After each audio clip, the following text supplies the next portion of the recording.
Always make me laugh. What you think will You quit? in the school. Who think will quit? You're wrong. You're going to get the shock of your life. No, it's better to burn out than fade away. There we go. He is not elite yet. Tell me one elite fighter he's You beat. want to see what the Silk said? Yes. I don't know whether to float or gloat. What size feet is he, Ben?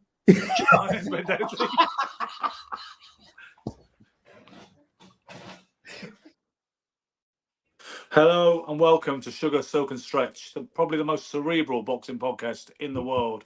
My name is Ben Doughty. My name is Michael Silko Lajide. And I'm Gary Stretch.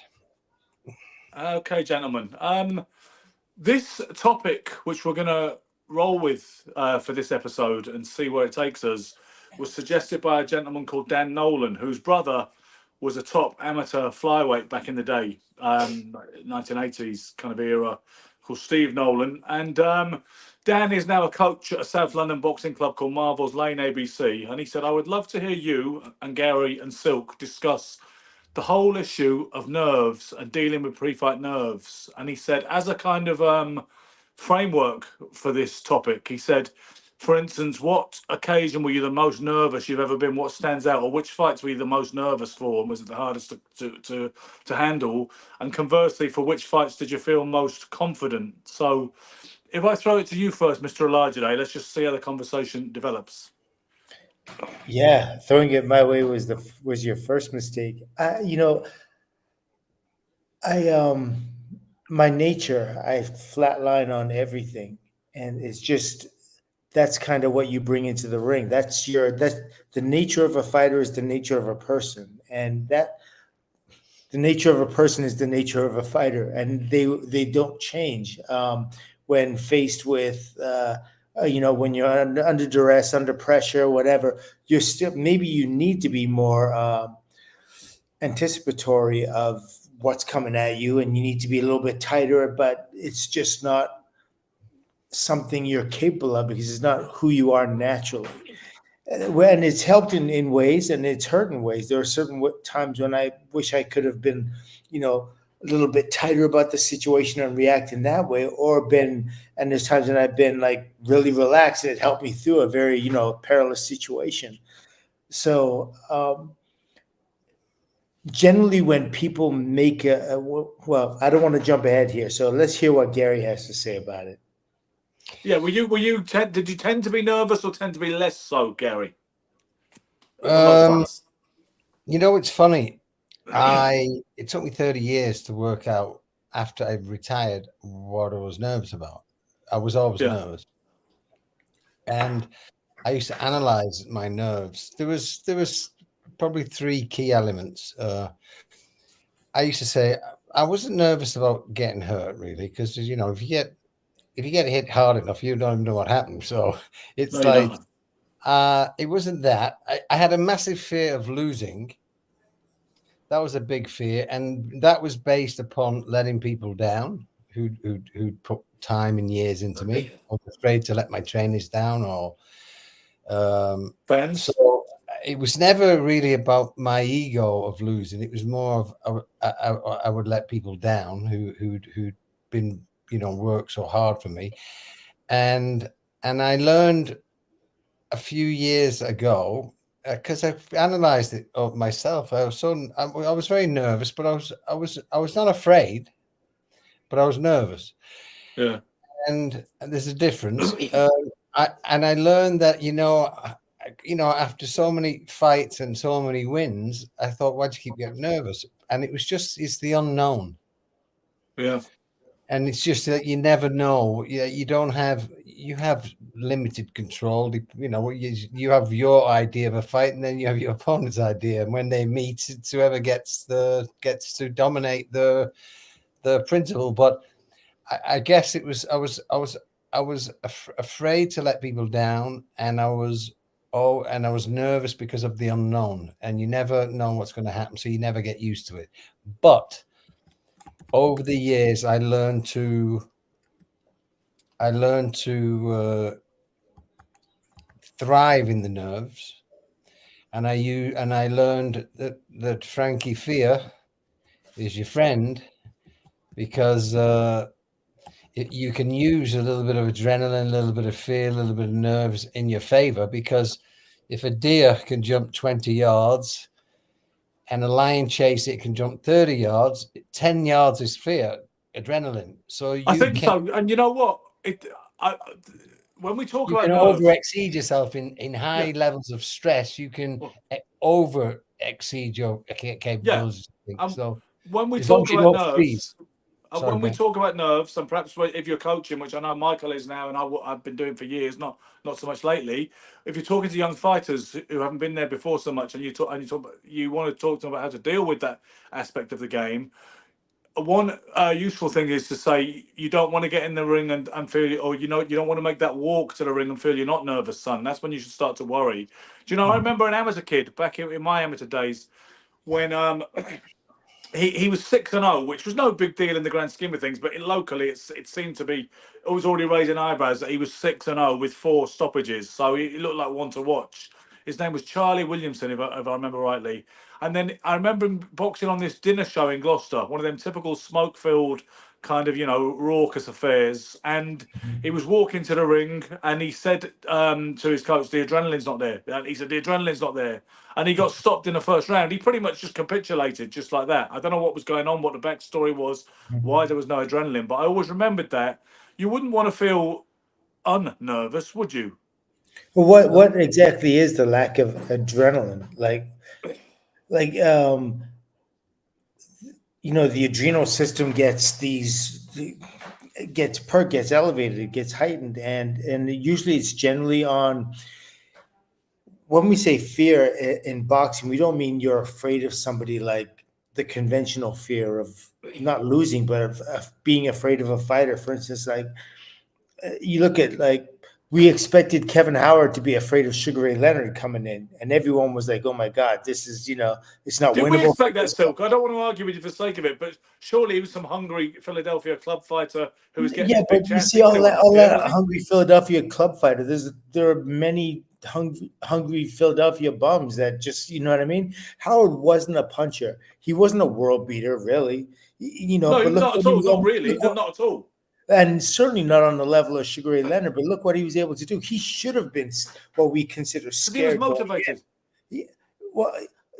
And Ray probably wasn't so much. That's why Ray didn't make the mistake again when he came back again. It was for all the marbles, because he realized he thought it wasn't there anymore. In actual fact, he just couldn't get up for the guy. So you're saying that it wasn't the fact that Ray wasn't. I mean, I was talking about Kevin, but you're saying it was Sugar Ray wasn't nervous, and those nerves actually helped him in many fights. Like, you're fighting Duran, you're fighting Hearns, you're fighting Hagler, you're fighting all these other guys, and there's a certain amount of anticipation, and you expect certain things. Is he going to do this? Is he going to do that? You kind of, like Gary said, you don't feel pain in the ring. You really don't. I'll tell you something we're all not missing on, but we're not addressing. Gary just asked me a question. You saw it, Ben, right? Yes, again. Yeah. Would you like me to read it? You can read it, Ben. I've heard that Gary never had time to prepare for Chris Eubank Sr. Surely that situation would have made him more nervous. Sure. And I think this is something that we should address, and that's I think the more prep and the more prepared you are, the harder you train.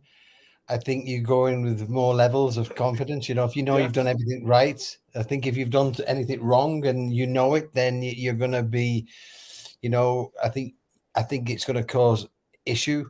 I think if you're firing on all cylinders, you've trained to an amazing level, and you're the best you can be, and I think that gives you great confidence. I think under prep or cutting corners is definitely going to it's one of the few sports in the world you can't pass the ball. If you're not right and you're not ready, you will get exposed, and that's the beauty of boxing. It's also it's not a team sport, so I think preparation and high levels of prep. I certainly was nervous with the Eubanks fight. I was not so much. Well, I was nervous, sure, but I was a little insecure on the fact that I thought, can I do 12 hard rounds? Can I at the pace he's going to push? And at And middleweight I too. Huh? And at middleweight too. Yeah, and he's a big middleweight, and I thought, can I hang? And because I knew, you know what it's like, Michael, because you was an elite boxer, and you probably fought a lot of shorter guys who push forward and come at you, and like pressure fighters, if you're not in great shape, I mean, if you're in great shape, we enjoy them, but if you're not, they can get you eventually because you get tired, and so I was thinking, I hope he doesn't wear me down because of my issue. Not, I hope I have no complaints. I feel like I must explain again. Eubanks beat me fair and square, and he could have beat me in my best shape ever. I just have the issue, and I love him for he's a great champion, and all respect to him. And in my best ever shape, could have beat me equally the same.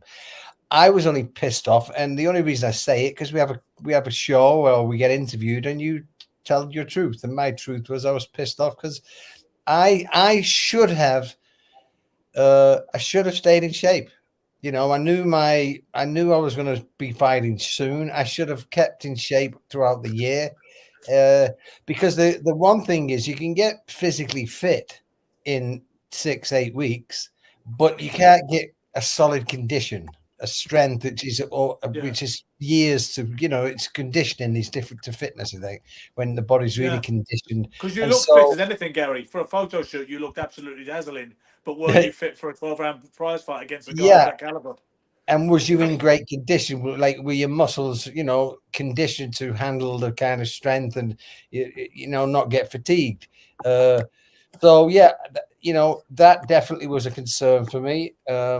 But generally, I think like everyone operates different. Michael, to me, always seemed like a flatliner, like nothing bothered him. But that may be just his personality. He's a pretty laid back guy. I'm a bit more volatile, I think. Yes. Say things that I shouldn't say, do things. Michael's more chilled, and and I think he showed in his style. He was a cool customer. You know what I mean? But I'm sure he'll tell us more about that. I was going to ask you, Michael, if there were any greater nerves. Someone like Tommy Hearns, who was if you talk about the most intimidating fighters in history, Tommy Hearns would always be mentioned in the top half dozen of guys like Liston and Tyson and Shavers and Hagler. They'd all say Tommy and that baleful glare, and it wasn't just a baleful glare, was it? It was that lethal, murderous hitting power, certainly in the right hand. Yeah, and the left wasn't as either. Yeah, he definitely had the backup. So did that make you feel any different at all compared to a Curtis Parker or a Dangerous Don Lee? No, certainly not. When in fighting Tommy, there was a number of things that happened leading up to that fight. One first was meeting him at the first press conference. It was the first time I ever met. I believe that was the first time I met him physically. No, I'd met him one time before. I think before the Benitez fight. But besides that, I met him. When I shook hands with him, you take note of things, and his hands were you felt his hands were cold and big.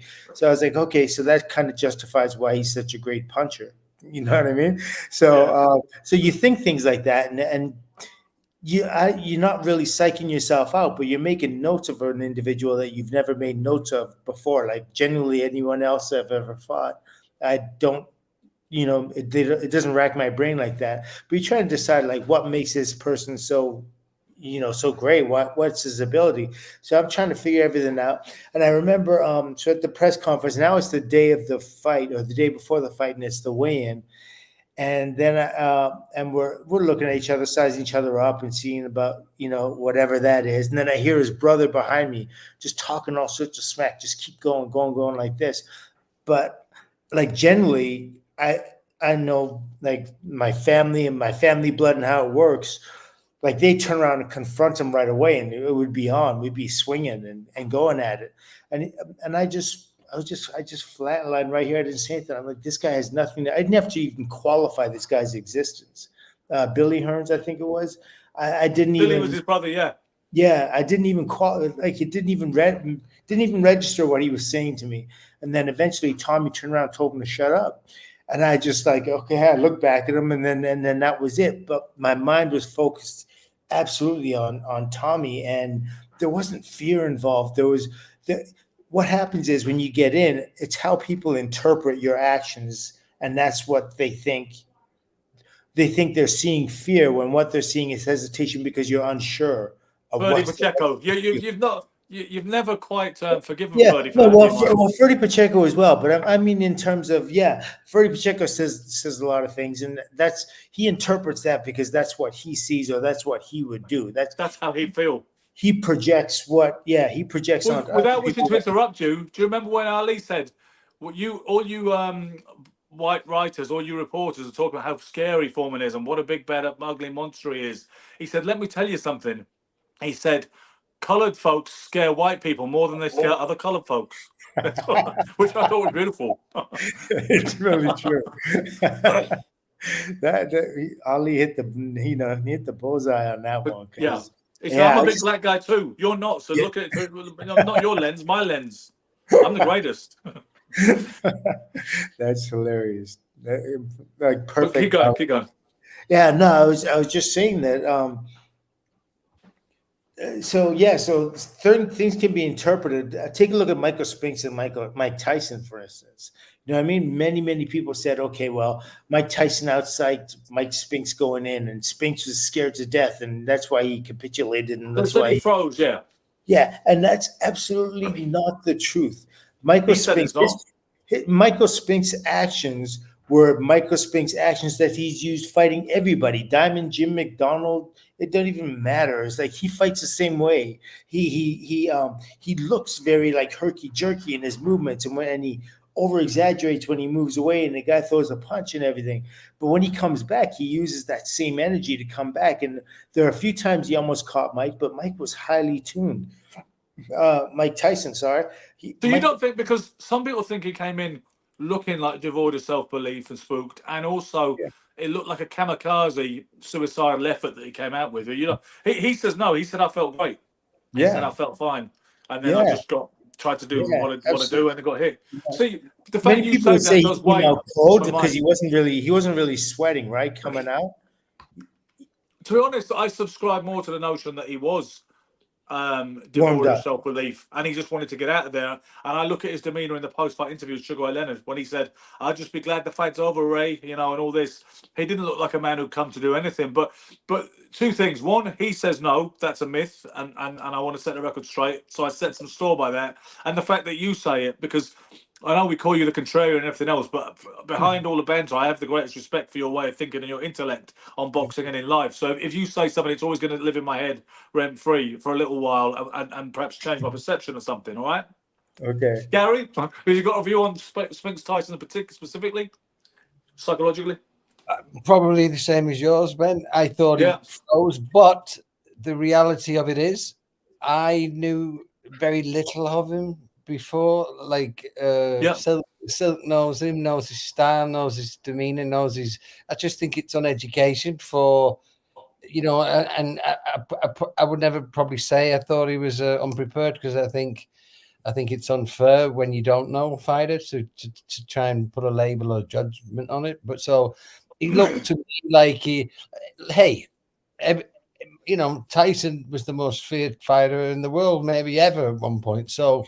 But Gary, do you think he was feared because of like everybody outside of boxing just were like, oh my God, he's a wrecking machine. He knocks out everybody out. He kills them. But fighters are kind of like, well, you're going to have to knock me out in order to beat me. And you know what, Silk? When people say, myth that he lost to the first guy that wasn't afraid of him, and then the next guy wasn't afraid of him. That's nonsense, because I don't think Pingleton Thomas was afraid of him at all. And I don't think Carl Williams was afraid of him. They just got nailed, man.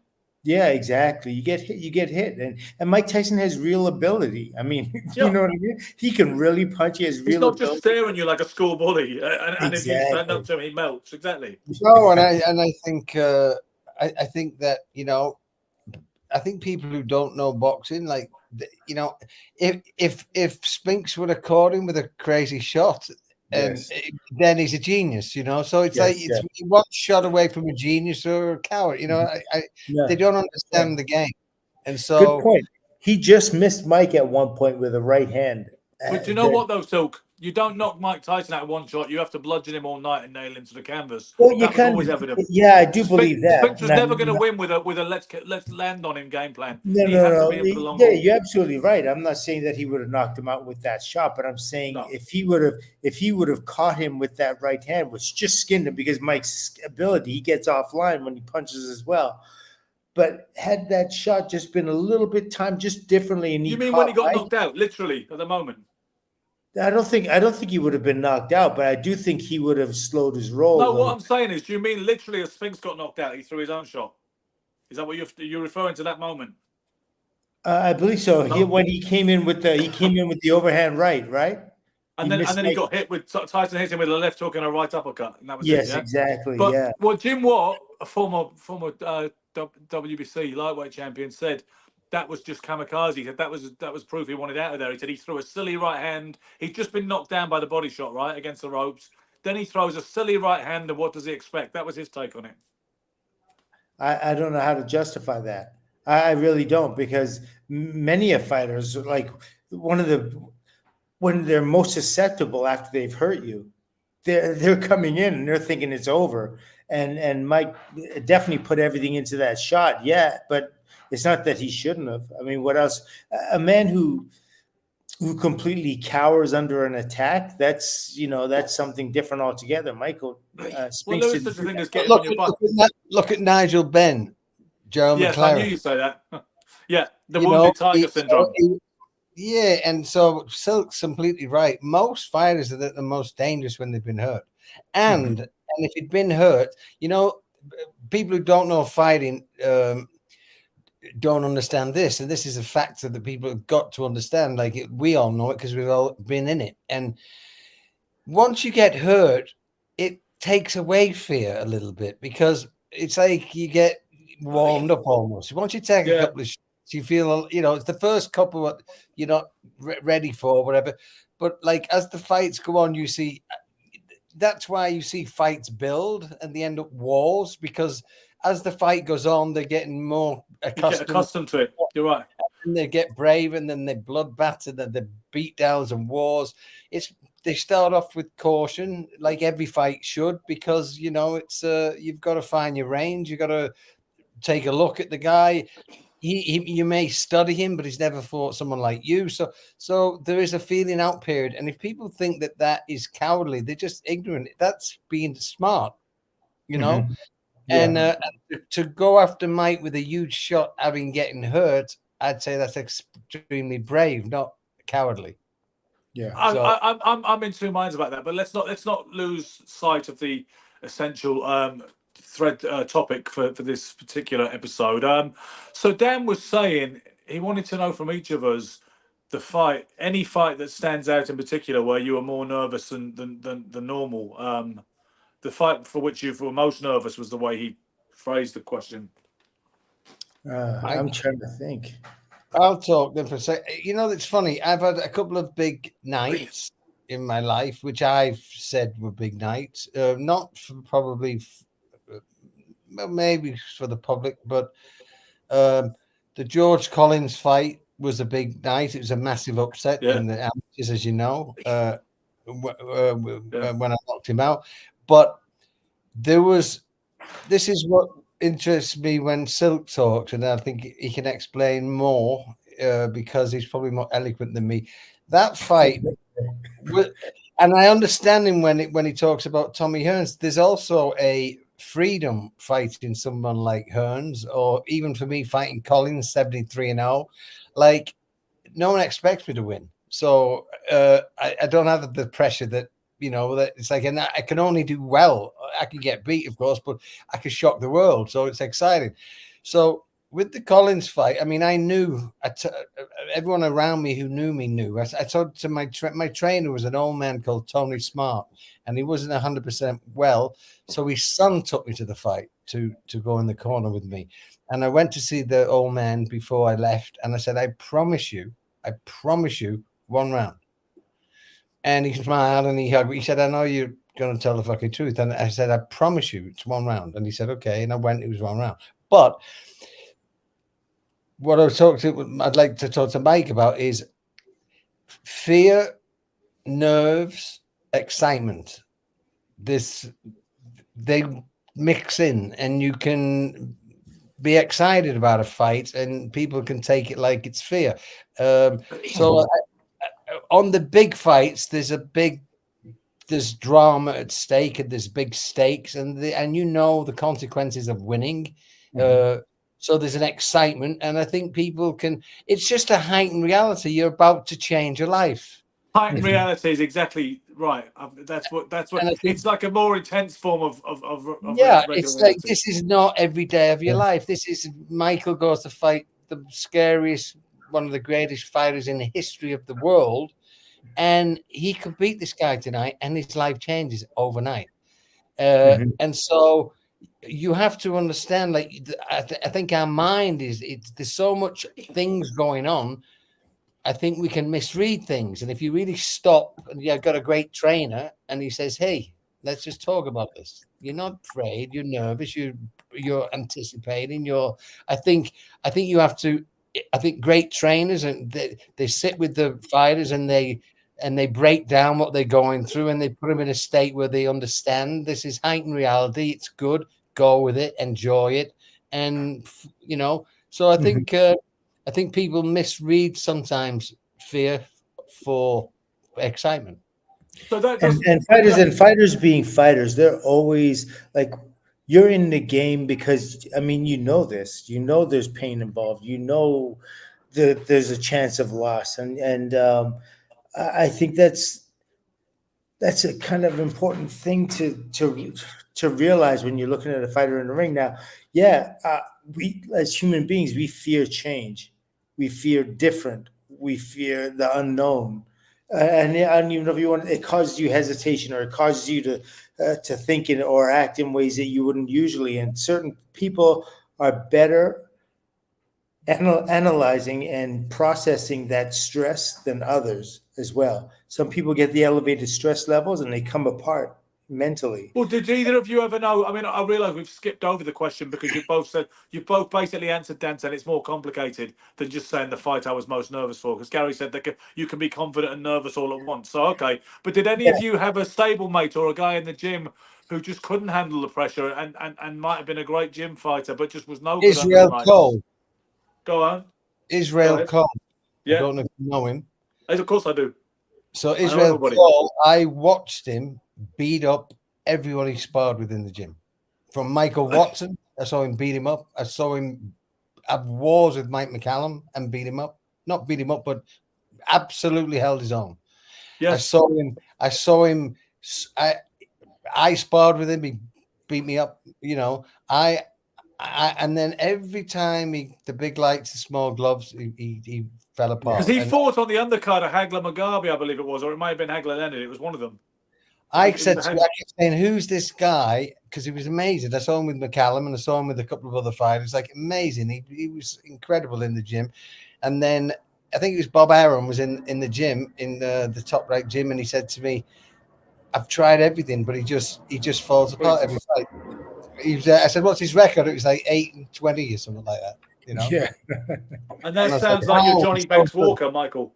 Yeah, Johnny Banks Walker was very much that way. Tell Gary about him, because he might not know. I'm sorry?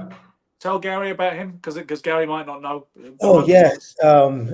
So Johnny Banks Walker was a kid I sparred with at Gleason's gym when I first came over in like 86. And word in the gym was that he sparred with, he was Marvin Hagler's sparring partner. And this is, I'm pretty sure it's a long time ago. This is kind of what he said to me.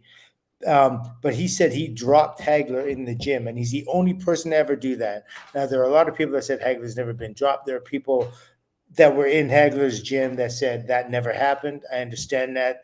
And people are given to, maybe Johnny Banks Walker was just talking. Yes, you know what I mean? Going a little bit overboard with it. But this is what he claimed he did. And so when I started sparring with him, and he sparred with Donnie Lalonde, he sparred with Barkley, he sparred with me, he sparred with a ton of top 10 fighters.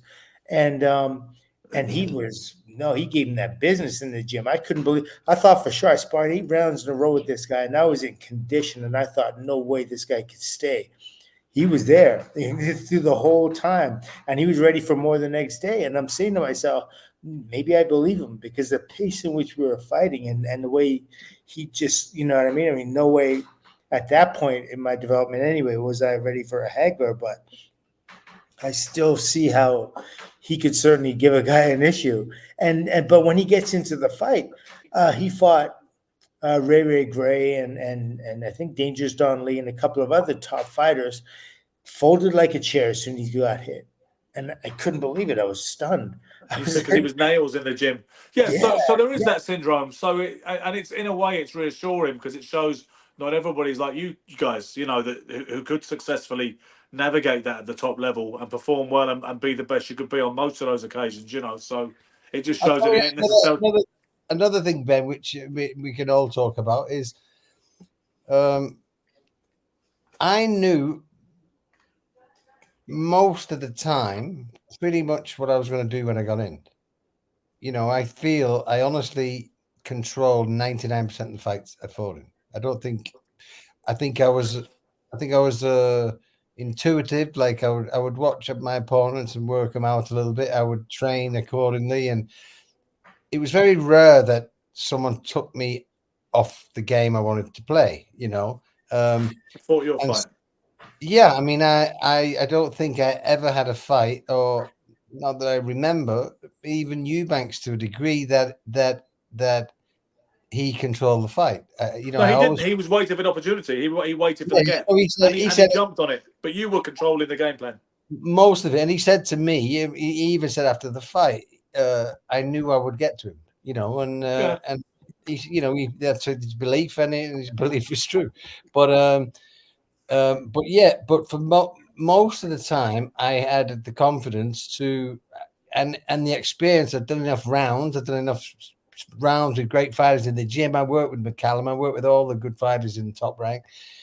Most of the time, of course, they cause problems, but most of the time, I would be pretty, like, if I could hang with McCallum, and, you know, it gives you a great confidence. I think also when you're preparing, when you're working with these guys, when you get the luxury of getting the Mike McCallums and these caliber fighters, and you can hang, then you're fighting for a British title. I think it gives you a great amount of confidence coming out of a stable you've sparred with 4 or 5 world champions. Because Derek Wormold has not been doing that when you go into the fight with him, right? No. And I thought, you know, that experience and the traveling abroad and the Americans, you know, I think for most of the time in boxing, the Americans in the welterweights to middleweights to junior middleweight, I think the Americans have pretty much ruled supreme most of the time. We get the occasional Alan Minter maybe got but the you know, like, has very much changed in recent years, but that was the but I mean, well, in my day, obviously the Americans seem to be at another level, and like to get out there and just work in the, you know, I was training in I trained with Bill Miller in Detroit. And Pops. Yeah, and he had, like, I was sparring all these absolute no names, and they were fucking amazing. You know, I thought it's another level. I mean, in England, I was, you know, all the best fighters who were like the Pyats and all of these guys who were ruling England. I worked with 90% of them, no problem at all. But I got in these American gyms fighting people I've never heard of with some no of the nobodies, and they take your head off. Yeah, another level. I can relate to that a little bit because I sparred a lot of Gleason's gym in 2003.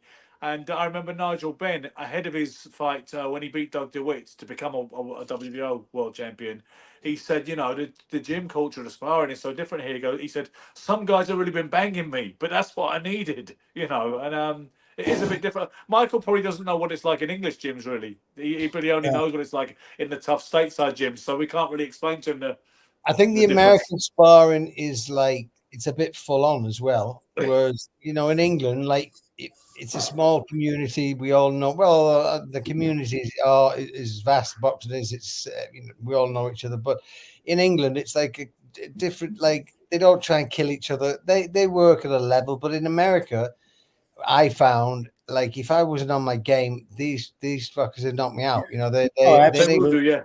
100%. And I think it's very much in comparison to how the game is in Canada. Like when half of my career was training in Canada and developing there, and it was a lot more like genteel.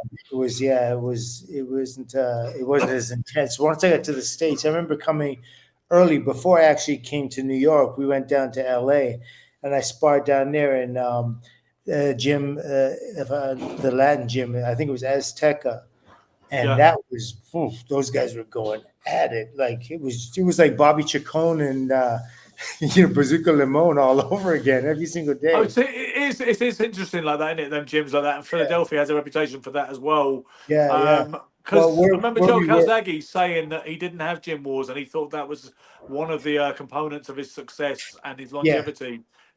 Joe said, "I don't get involved in their gym wars, because your brain." Good. I remember Frank Warren saying, "Your brain doesn't know the difference between a punch you got paid for and one that you took for nothing." No, absolutely, yeah. You know, Ben, when we go in the English gyms, right? Like everybody, right? I don't think there's anyone in boxing you don't know. When I was in the with Top Rank, I was in with Bill Miller, and you walk in, they've got the sparring lined up. The guy comes in, doesn't say a word to you, sits down, gets ready. First time you meet, he's in the ring. There's no fucking love lost. He's just there to do business. So it was like no person. There was no friendship. After maybe you have 6-8 rounds and he thinks you're a good fighter, there may be a bit of respect. You get a bit of respect, yeah. But until then, it's just strictly let's do it, and no hello or nothing. It was just in, out, done, and very businesslike. Do you know what? There's a funny story about that I want to tell you, even though we'll stay in the realm of psychology and nerves and stuff. But Jim McDonnell, the inimitable Jim McDonnell, who was a world-class super featherweight and super featherweight himself, and then became a very good trainer of the likes of Danny Williams, James DeGale, and many others, Takaloo. He trained Danny Williams to beat Mike Tyson in 2004 in Louisville, Kentucky, right? And he said he had this thing. He said he knew that it was going to be this crazy Tyson-esque onslaught for 2 rounds, and Danny had to get through that. And Danny was a very fragile, emotionally insecure fighter, by the way, by his own admission. Used to torture himself in the build-up with nerves to fights. He actually pulled out one fight, televised title fight on the day. I remember that butcher, Mark Krentz, got the fight instead. I think he a British title fight because Danny pulled out on the day, he couldn't handle it. But anyway, he said, I need sparring partners to come at Danny with really heavy leather just for 2 rounds. And then I need another man for 2 rounds and another man. So what he said, there was one particular sparring partner. I can't remember his name, but maybe it'll come to me I think some Cliff Kouser rings a bell, but either way, he had this one guy, and maybe there's a bit of embellishment there in terms of some of these details, but Jim said he had the money on him, the expenses money. He reckons he got $100,000 or whatever for expenses when he arrived, when they hit the tarmac of the airport. And he showed the guy this bag of money and said, "You see this, yeah? You know what is it? You see this, yeah?" That's Jim talks a bit like that, doesn't he, Gary? I'm not going to do it all the way through. I just did the little bit to show I can do it. Very good. Very, very good. Yeah. If I keep doing it, I will fuck it up. But there's just to show you I've got a bit of acting skills. And so anyway, he said, "There's this money, right?" He goes, "If you knock Danny out, I'll give you this money. I'll give you $100,000 if you can fucking knock him out, yeah." And he says, "It's all yours, or you floor him." He says, "If you score a knockdown, I'll give you this money." He said, put him on his ass, and I'll give you this money." So this guy came and he said, "Also, here's another thing. He's got enough mates. You're not his friend. You don't talk to him. I don't want you to talk to him when in the gym. You don't get all pally with him. You try and knock him out every day. And if you do any point in the next 3 weeks, you get this $100,000." So this guy and so Danny Williams said, "What's wrong with that guy? Everybody else is reasonably friendly, but that guy won't even talk to me. He's all right. He's a right prick." And then Jim said, "Oh, you don't like Muslims, Dan. You don't like Muslims. That's what it is." So he makes them think they've got a grudge against him. And this guy's trying to decapitate him, every day. And in any case, he said it was wonderful preparation for him because he said to the guy, "Don't talk to him. Told him he doesn't like you." And then says, "You can have $100,000 if you put him on the deck." And he's very fond of telling that story. Whether it's all entirely true and whether he'd already given him $100,000, I don't know. But you said Cliff Kouser? He was a heavyweight, right? Yeah, I think that's the name that rings a bell. It wasn't Etienne. It could have been Clifford Etienne, but the thing is, Etienne wound up getting knocked out in a round by Mike after the Danny Williams fight. I think that's it. I think after the Danny Williams fight was when Mike got that facial tattoo, and then he knocked out Clifford Etienne in a round, and then he got served up not long afterwards to I think Kevin McBride, right? You know, not served up. He was supposed to beat McBride, but so basically, like, I mean, mindset is not everything, really. Like, you can talk yourself into a fight. If you didn't do the right things in preparation, you won't win. So that's the confidence. That's the ultimate confidence builder, right? But So what about? See, I was going to use this. I'm glad you said that, because I was going to use this example if it came up. My dad always used to tell me about Bruce Finch when he fought Sugar Ray Leonard and he got his shot at Ray in 1982, right? Just before Ray retired initially. And he said that he ran this crazy amount of miles. He did so much road work, and apparently as he was running along, and my dad seemed to find this funny, this little mantra, and would sometimes break into it when he had a few sherbets, and he'd be like, "I'm a coming, Sugar Ray." He kept saying, "I'm a coming, Sugar Ray," and he ran about some crazy hundreds of miles in a build-up. Ray was round with one eater. He was trying to find himself spiritually and emotionally and otherwise. He hit the vodka the week of the fight, you know, the hotel minibar. Because Ray is an addict and an alcoholic, right? So recovering many years today, thank God. But he was in the thick of that madness, and the other guy's training like an absolute Spartan warrior. One guy's on the vodka, got emotional turmoil, still knocks him out in 3 rounds because he was Sugar Ray Leonard, right? And the other guy was Bruce Finch. Well, yeah, he has an ability, and he knows how to prepare. And I guess it didn't get to the point. The fight, Bruce Finch's talent couldn't get Sugar Ray to the point, whereas his, you know, the things that he does wrong become relevant in the fight. Yeah, exactly. So like you just said, mindset is not everything, right? We agree with that, right? Yeah, it's really not. And either way, you know what I mean? We can be the most confident in the world and swear to God we're going to beat somebody and go in there and get taken out. And it's all about the ability. There are levels. Yeah. And I think that, and a bit like what you said the other day, Silk, about Katie Taylor, when you were saying that should be your last resort, the will overcomes the skill. Yes, it happens. Yeah. It is a factor. Sometimes the person who's trained harder, you know, can go that extra mile. But you were talking about Katie Taylor and Serrano and just saying that it was like watching. You're right. You know, it was like watching an ABA final, like a classic ding dong back in the day, maybe an ABA junior final, wasn't it? Just eating leather and throwing leather, no defensive savvy at all. And it's interesting, isn't it, because those two ladies represent the highest end of the female game. And like you say, not one of them could get out of the way of a shot. I think both have way too many punches already. Yes. Way too many. I think it's time for both of them to hang them up, you know. We've never seen a punch-drunk female in the public media, have we? But are we going to see it eventually? I think you can hear it. I think you can hear it on both voices already. And I love both. I love them both. But if you listen to both, they've got a slight little slur, and it's only going to get worse. I mean, Katie's got an accent that's very thick anyway, so she does sound. Yeah, but they did think they needed subtitles whenever she speaks after the fight. Yeah, but she has a. If you look at her now to 10 years ago, it's definitely deteriorated 100%. And I'm a fan of her. I think she's amazing for the sport. I mean, they have put women's boxing on the map. But yeah. They both take way too many shots. So I think they took more shots in one round than I've took in my career. Yeah. And Michael. Yeah. It's true. I mean, they took more shots in one round than I know I took in my career. I can almost remember most of the good shots in isolation that I took. Yes, because they should stand out, right? It shouldn't be a regular occurrence. It's something that, you know, when you get hit properly. They look like they've been in car crashes, these girls, half the time, you know. Yeah, I remember Ebony Bridges and Shannon Courtney when they fought, you know, a few years ago, and she had that Carmen Basilio-esque apple on her eye afterwards. Ebony, you know. I mean, amazing respect to these girls. They are tough as nails and got hearts as big as lions, you know. But But they shouldn't have to prove that. That shouldn't No. be on. That shouldn't be the first thing on display every single fight. It's like that's like break glass in case of emergency kind of stuff. You know what I mean? Yeah. Like you got to pull it out at the end or something. But you don't go from round one doing that kind of stuff. I think we have to give them. It's a newer sport, right? Yeah. So- Michael thinks that they're not trained with the same ethos as men are, the high end. Yeah. Michael thinks there's almost this patronizing idea that, a bit like don't give them too much, they can't handle it. Whereas I think you'd be in favor. I think it will get better. It's like UFC 10 years ago. The athletes 10 years ago couldn't live with the guys now. They're just a whole lot another level. They're more rounded. The sport is growing, and it's getting. But male boxing has not developed in the same way, though, has it? That's the interesting thing Yeah. about this. Because if you look at the welterweight titleists today, Gary, not one of them even beat a champion to get where they are. They're all email upgrade kind of guys. No, but let's the skill level. Because we're talking 10 years in the UFC, right? Big jump. Yeah.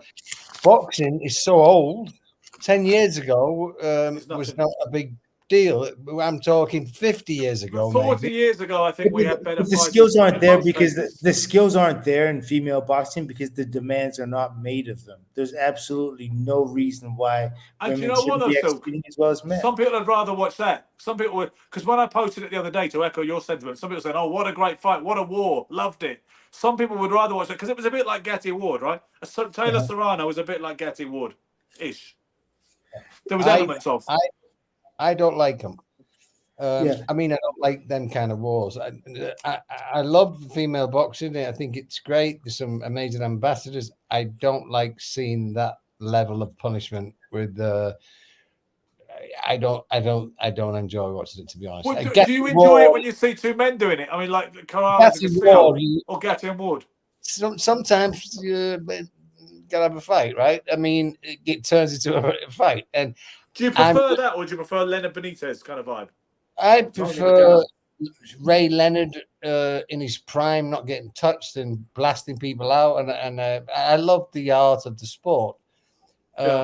I absolutely respect and love women's boxing, but I still don't like seeing women get beat up. It's a tough thing. Yeah, there's that part of it. But if you were to just take a look at them like they're just like no sex, they're just both human beings, and you look at how women box and how men box, it's like women aren't given the knowledge, the training that men are, and there's no. Lucia Riker. Lucia Riker. Yeah, Lucia Riker was amazing. She was incredible and she executed right. And I believe also defensively, she was pretty tight too. Or maybe, I don't know, maybe there weren't enough female boxers at that time for her to see enough diversity. You know what I mean? In terms of that, but she was the real deal. I know her well. I've been in a gym with her. I've trained with her. She was on a whole another level spiritually. Mentally, like she was like fucking Buddha. She was so incredibly inner power, this self-belief. When you saw her fight, you knew the fighter in you agreed with it. Like you looked at it and you said, "That's a real fighter." You know what I mean? You just see that now. Now you'll take a look at other fighters and you just know. Now take Gatti and Ward, for instance, and you take Leonard and Hagler, and both equally violent and both equally, you know what I mean? But Hagler and Hearns, for some reason, differentiates itself because you know of the skill level of those fighters. And some of the stuff that they were both doing was still super smart, especially Marvin. Exactly. It had the intelligence behind it. The other stuff doesn't, not just the savagery. And Ward and Gatti had incredible heart and power, and to be able to think under that kind of duress at that moment is not standard pedestrian stuff either.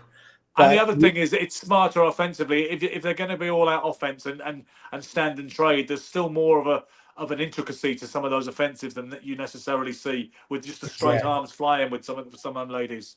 Yeah. So, but trying to go back to the subject for the last 10 minutes of the psychological side. When I said Dan Nolan's question was which fight did you ever feel most nervous for, or which one stands out? You both didn't. You both basically said there wasn't one particularly. So his other question was for which fight did you feel the most confident before the fight, where you just thought everything is on song tonight? And a bit like Hagler in the Hearns fight, he said in the dressing room, he said, "I feel good tonight." Particularly so, he felt absolutely like his whole life and preparation. For me, I would have to say, like, I feel, again, that saying, ignorance is bliss. My first 2-3 fights, I just felt like I could never lose. There's just no way I thought about it. It wasn't a consideration. I just thought, as sure as I'm going to step in that ring, I'm going to come out the ring a winner. The funny thing is, that's how I felt my first fight when I was 11 years old. That's probably the most confident I've ever been. When I didn't know the downside of it, I was absolutely convinced of my own impending greatness, as comical as that might sound. It's like an 11-year-old's head. And I was just utterly, utterly convinced. It was that simple. There was no possible way I could have lost. And that's what you have to protect as a fighter. That is so important to protect. Yeah, and I reckon I lost that mindset way too early. Really, I one more I lost, but that could not be denied. That kind of stopped after a little while, because once you know that you can be hurt, or once you've been hurt publicly, not only do the people know it, not only do you know it, but every single opponent knows it. It's like once the word is out, people can almost smell that blood and vulnerability. And everyone thinks they have a chance. It's just, that's the way it is. And every fighter believes himself. Well, most fighters, 99% of the fighters, believes they hit hard enough to hurt somebody. And so I've seen this person hurt, so he can't be hurt. So what makes you think I can't beat them? You know what I mean? The aura of instability is just dissipated. Yeah. How about you, Gary? Which night stands out when you felt you felt particularly good ahead of the fight, in the dressing room, on the ring walk, and you felt really, really confident? Again, the amateur fight, because George Collins? Yeah, and it was a very strange fight. We went down, me and my brothers, and we was in the changing room. I was warming up, and my brother didn't tell me at the time. But he said to me, he said, this is my brother talking. He said, "Gary, I fucking shit myself when I saw you warming up." He said, "I've never seen anything so fast, so ready." He said, "I said he's going to kill him." He said, "I have never seen anyone more prepared. Like, you were so," and I remember shadowboxing in the changing room. When you just feel unbelievably ready. Mm-hmm. Like I just felt so ready, like physically, like. And I read in Boxing News. I remember going for a run 3 days. I'm sorry. So I remember in Boxing News, I read that you had a picture of George on your bed, either the bathroom window or your bedroom wall, and everywhere. And you were focused on it, and you were like, "I am going to take you. I'm going to burst that bubble." Everywhere. And the interesting thing, I really trained well for the fight, but on thank you, Graham. I remember going for a run 3 days before. It was like my last run, and I just did a sprint, and I sprinted for almost a mile, a straight sprint, a mile. Only like 4 minutes 11 or something, very good time, and I did the mile. It was a straight sprint, and I could not get out of breath. When I finished, I wasn't breathing at all. It was amazing. I remember thinking, I did 3 deep breaths, and my heart rate was normal. I thought, this is not normal for me. I didn't realize the shape I was in. I just did everything right. And on the night, some days, when we talk about nerves, sometimes you can feel a bit weak, a bit under the weather, or sometimes with a lot of fighters when they cut weight, and you can get a little bit not fatigue, but you get a little bit jaded, yeah. Well, you get a little bit you open yourself up to flus and colds, because you deplete your system a little bit. So, yeah. So, there's been a few times when I was cutting weight that I got a little bit sick before fights because I think I really depleted my strength. But that night I just felt incredible, and it's one of the few times I've ever felt like that. I just felt amazing. Just absolutely Superman, yeah. Yeah. I felt. I have to say, I felt confidence going into the Hearns fight, and I know a lot of people wouldn't believe it. Ultra confident going into the Barkley fight. You know what I mean? Hesitant in the Curtis Parker, James Hardrock Green, Ray Gray fight. You know what I mean? So it's just all over the place. It's almost like no rhyme or reason, yeah. There's really no rhyme or reason to it at all. It's like you don't ultimately know. You can't confirm how you're going to perform going by how you feel going into the fight. I got a little story because when Dan asked me to ask us all the most nervous you ever felt, for me, it was probably the thing that stands out was the first time I fought this kid called Joe Blackwood, who was at the same school as me. We were rivals because of that.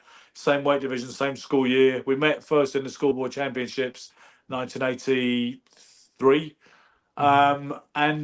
Sorry, 84. And he beat me the first time. And then I remember being really nervous before that first fight because he was from a children's home and he was a tough kid. He was a black kid. He was good at breakdancing and stuff. I was seen as more as the sort of white middle class pretender and not a geek, but somebody I didn't have the street cred that Joe Blackwood had. And he had a pretty rough crowd. He was seen as a hard kid. I wasn't seen that way outside of the boxing really. And so I was really nervous about fighting him. But he beat me the first 3 times in any case. I remember being really nervous the first and second time. But I felt good the third time when I beat him regardless. But having beat him once, I thought to myself, that was great. And I got a lot of kudos at school and all the rest of it. And the goals have been exercised. But then I suddenly occurred to me, God, I'm going to have to do that again at some point, aren't I? And I really was not looking forward to having to fight him again. Because then it would be, if he beat me again, it was just a flash in the pan. It was a fluke that I beat him one time out of 5, right? Even though they were close fights, the other 3. But so one time they sprung it on me. I got to a show. Gary knows how this works. It probably works similar in the States as well, or Canada, where you get supposed to be boxing one guy, doesn't turn up, and then Blackwood's there. So they said, we might as well make that one, yeah? Well, we'll put that on. And the next thing you know, I'll go to the toilet and he says to me, I'm boxing you. And I thought, fuck no, you don't spring this. This is so important to me. You don't spring it to me on me like half an hour before I get in the fucking ring. Yeah. So I did something I'd never done before, and it's the oldest trick in the book. I threw my gum shield away. I threw it down. I remember you saying that, yeah. Down a ravine. And then said to the coaches and my dad and all this, I'm not got my gum shield. And my dad was like, come on, shut up. And I said, I haven't got it. And they said, well, and then the other club saw that a mile away. And they said, it's all right, we've got a spare, or you can use there was a kid called Lance Hook because his name always appeared on the program as L Hook. And he said, you can borrow mine and we'll remold it and all that. And I'm like, I don't want to do that. And my dad said, listen, my dad grabbed hold of me and says, listen, son, if you think you're any good, you can fight with a bloody boomerang in your mouth. It doesn't make a difference. Now get on with it. So, that's funny. Yeah, so that escape route was taken away from me. And to cut a short story shorter, I stopped doing the first round. I mean, he went back to the corner, then he retired. I came out because... What an amazing experience for you, Ben. Yeah. To be afraid and pull it off, it's an amazing thing to do. And tried to get out of it, and I never told anybody. I think they knew I'd done it deliberately. Yeah, so I stopped him on that occasion. He retired at the end of the first round. I went through a lot of emotions in the space of like about 45 minutes, you know what I mean? Well, it's one of the most incredible things, Ben. I love that story. But one of the most incredible, a fighter who loses to a guy, has to fight him again and beats him the second time around is just one of the most incredible things you can do as a fighter or as an athlete or as a human. And like a man beats you down, even stops you, and then you come back and to beat him is just, it's mind-blowing. Pat Cowdell. Remember, Pat Cowdell got flattened by remember Nayib Daho, Gary, and then in the rematch, Pat beat him, didn't he, on points? I was going to say, Ben, your point is so important because I think it is massively important how we prepare, and it for me, I don't know if for you guys the same, but for me, let's say an 8-week camp, it would start a certain way and it would build up to a point where, the mental game, everything starts to come together. By the fight, everything's timed, so you're mentally ready, you're physically ready. It's good coach. It's your prep. It's your mental ability to go through things to prepare you for fight. So and I had a few times in my career, they switch opponents, switch this. It massively affected me. I still, lucky enough, got through the fights and won them, but it was not the enjoyable. Like it was a massive reshuffle of. I had to get my mind ready again, and I've got it would turn me upside down. Being a professional, you have to deal with it, so you learn. But it would be very upsetting if things were changed last minute or something happened. So I like to know who I like to prepare for them. I like to build towards it, and like you, Ben, I didn't pull out of these fights, and you didn't, but I didn't like it. I like to be very organized when I fought. Yeah, I never like going as a spare, Gary. I'm fine. Tell me I'm fighting 3 weeks on Tuesday, in the amateurs, and I'll be like, no problem. Tell me we're going as a spare. Do you want to come along on Friday? We'll take you along and see if we get you about. I don't like being in the minibus. When you know you're going to the gallows, it's fine. Just get on with it, and then you get to, you learn to like it in the end. You learn to enjoy it. But this, you might be boxing, you might not, and you're looking around for people the same size as you in the dressing room. I didn't like that. And then they're like, it's all right, you're on. No thanks. I never like being a spare. No, there's a mental preparation, but some guys, I think Silk's probably a bit different. I think he's more laid back, but I was a bit of another control. I control my destiny, as much as I could, and I liked the right preparation when I could. I didn't always get it, but if I think it was important to not get a suddenly something change, and then I think for me, I was very mentally. It was a big part of my game to be mentally ready, and so I didn't enjoy it. But Silk, did you have any last minute changes, or did you get any fights where you felt you were comfortable with the original fight and uncomfortable with the second fight? Yeah, there were times I know going into a fight, I've had opponents switched on me at the last second, and that really didn't affect me that way because I'd never watched my opponents. I'd never get tapes of them and watch them. And sometimes it would have been better for me to do exactly that, to sit down and break an opponent's style down. I just, for some reason, it just never happened. I saw Tate fight in the Olympics, and then I saw him fight Curtis Parker, and then that was it. There was no tape study of guys like they do today, break down his habits, what he does, all the rest of that kind of stuff. So you kind of have to adapt. You're confident in yourself. You feel like, okay, whatever comes your way, you're going to be able to adapt when it's happening. Some guys are harder to adapt to than others. You know what I mean? And he's definitely a hard fighter for me to adapt to. He just did it differently. I remember when Junior Witter was supposed to fight a guy called Kelson Pinto, right? A Brazilian who was knocking a lot of people out.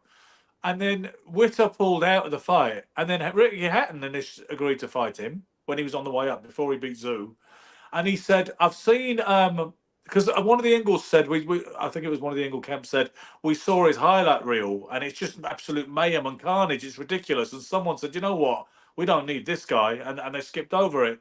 Hatton said he would fight him, and Hatton said, I've seen his highlight reel, his tapes, and I've got a pretty good idea of what Junior ruptured, because he said he ruptured something. And Ricky was suggesting he was just, just didn't fancy him, and his arse had gone, as we say in England sometimes. But, and the strangest thing was that night, and it was 2004, it was scheduled to fight at some point. When Hatton came out, and bear in mind there was no social media quite. There was in 2004, but it was just starting. I wasn't on it, so you didn't get the boxing news, whatever the latest news was, so quickly as you do today, which is amazing. Today it's like wildfire. We all know it within seconds. Then, as it came onto the TV on Sky, another opponent came. This tiny Danish fella called Holbach Pedersen. And he wasn't fighting Kelson Pinto. Something had happened. I don't know. To this day, it's a mystery what happened to Kelson Pinto. They said he never got over. There was a visa issue at the last minute. So Hatton didn't fight him either. But none of that has anything to do with pre-fight nerves, particularly. But it's funny, the strange saga of Kelson Pinto. Witter said no thanks. Hatton said yes. And then the guy never made it into the country. And he fought a tiny super featherweight instead when they'd sold it on the back that he was fighting this big welterweight Brazilian knockout artist. Yeah.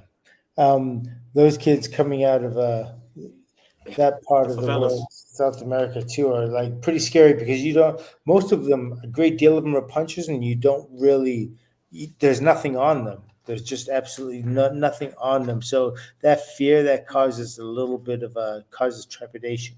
It causes you to hesitate, especially if your fighters, you have a fighter that you see as potential to do something. Those are the kind of fights you want to avoid because you end up getting shocked, and not a good way. Like Josh Warrington fighting that guy Lara, when nobody knew who he was, or Amir Khan versus Brady's Prescott. These skinny Latin lunatics who are crude as hell but punch like the devil. And they box because they can punch hard. That's the thing that qualifies them to be a boxer. Like we see other all over the world. It's like, some guys box and they're the science and they slip and they do all that. These guys generally, like, one of the determining factors in them being a fighter is because they can punch hard, and all those dudes can crack. Well, and you look at recent Mexican fighters; they're nowhere near as skilled as the legends like Sanchez and Chavez, Canelo. Got recent Mexicans have just been these really hard hitting, crude bangers like that. Alberto Lopez, like Mauricio Lara, like Jose. What's his name? It does come in and out of Cesar Martinez. Cesar Martinez, the guy who stabbed Charlie Edwards.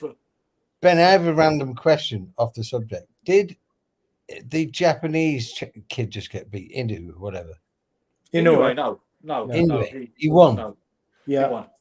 Just right. Yeah, he won. It was a strange 7th round retirement from. He hit the guy with a straight right to the body, and apparently broke the guy's back, or dislodged something behind him. And how was the fight going? Because I just saw a picture and he looked bloodied and battered a bit. No, are you sure that his brother didn't get banged up or something? Because he's got a brother Inoue as well who fights on the same cards. I don't know. Might be him. Okay. Because Inoue against TJ Doheny. Doheny had a plan, he was a kind of cagey, ring-wise southpaw who was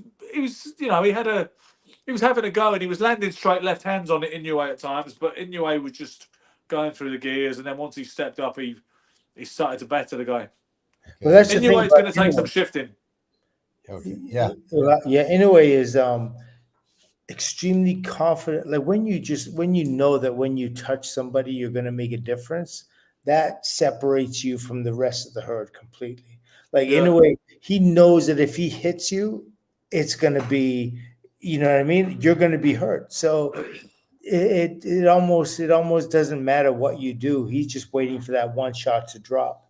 And obviously he doesn't want to get hit before that by anything else, but it does at a certain point, it does hurt your development in terms of you're not going to be anticipating what's coming at you. Eventually you're just going to be only concerned with wait till I land. And that's Nassim Hamed, the story of Nassim Hamed. He just fell in love with his power. Worst thing you can do. Lost some of the things he was so great at. Because initially, my initial excitement was the way he boxed and the style and profile and the swagger and the skills and the speed and the unorthodoxy and the elusiveness. And then it occurred to me quite soon, you know what? He can punch as well. He can really punch. But that was, to me, that was a bonus in my head because initially I saw the style and the skills. And then it totally flipped the other way around, where eventually people said he used to be quite elusive, he used to be more mobile, etc. And he just became this headhunter, this one-shot puncher guy. Yeah, so when you become intoxicated with your power. Yeah, and Mike Tyson, they say, the more he lost the focus and the motivation and the infrastructure in the team, he became someone just looking to hit someone on the chin rather than someone who really embraced his craft, Yeah, sometimes it's just, what happens, I mean, I don't know if it's happened with you, Ben, or with you, Gary, but sometimes after a while you start to cut things short. You know what I mean? Like the things that got you there, you don't do anymore. Like I remember before I started. I never got there. So. before when I got to the gym, I always used to do 5, 6, 7, 8 rounds of shadow boxing before I started doing anything else. Pad work, bag work, sparring, all the rest of it. You shadow box for a while first. Then once I got there, I was like, you know what? I don't need to do that anymore. Yeah, I don't need to shadow box. You know what I mean? And you start making exceptions, and that's the worst thing you can do. Yeah. And you know, Mike Tyson would not have had the same diligence that he had when he was a young, obsessive machine. You know, when he was going through tapes of great fighters and devouring all that information and working obsessively on his head movement and footwork and everything else. You know what people underrate? Mike in his prime, when he was coming up, let's say he's working with Cuss. Can you imagine? Let's say he has a 2-hour session, right? Yeah. Can you imagine the focus he had to deal with in 2 hours when Cuss is on him 24/7? What you do know though, Gary? You do know that Cuss died way before Mike's 11th pro fight. Yeah. A lot of people think he died later in Mike's kind of story. And he never saw him win the title. No, he didn't. But can you imagine the 2 hours where he's locked in mentally, focused, doing what he has to do, and then time goes by, years pass, and then he goes to the gym and rapping his and hello. It's a whole different. Do you know what Alex Morrison said? You know when he trained in Glasgow to fight Lou Savarese, yeah? Right. Mm-hmm. Alex Morrison, who's a wonderful old character up there as well, you know, colourful guy, colourful past, whatever. One of the Mr. Boxings of Glasgow, Scotland. He said he was smoking weed in the toilets and the trainers were pleading with him to get in the ring with his sparring partners. And in the end, he wanted to smoke his weed, supposedly. So in the end, he got in the ring and knocked them both out double quick and then said, all right, you happy? And then went back to the toilets to get his spliff. Which, I mean, I've only got Alex Morrison's word for it, but I'm not going to call him a liar. Whatever I works. don't think you would either. Whatever works. Getting to the top is one thing. Staying at the top, it's another. And then there's life. Yeah, there is. But the chickens always come home to roost. You know what I mean? And Malcolm X. Yeah, exactly. The chickens always come home to roost, and you do end up paying for your, sins at one point or another. And on that note, you don't want to take a couple of questions before we got them on? Silk, this is the thing, Silk. What we're trying to do, and I think Gary grasps it, to his credit.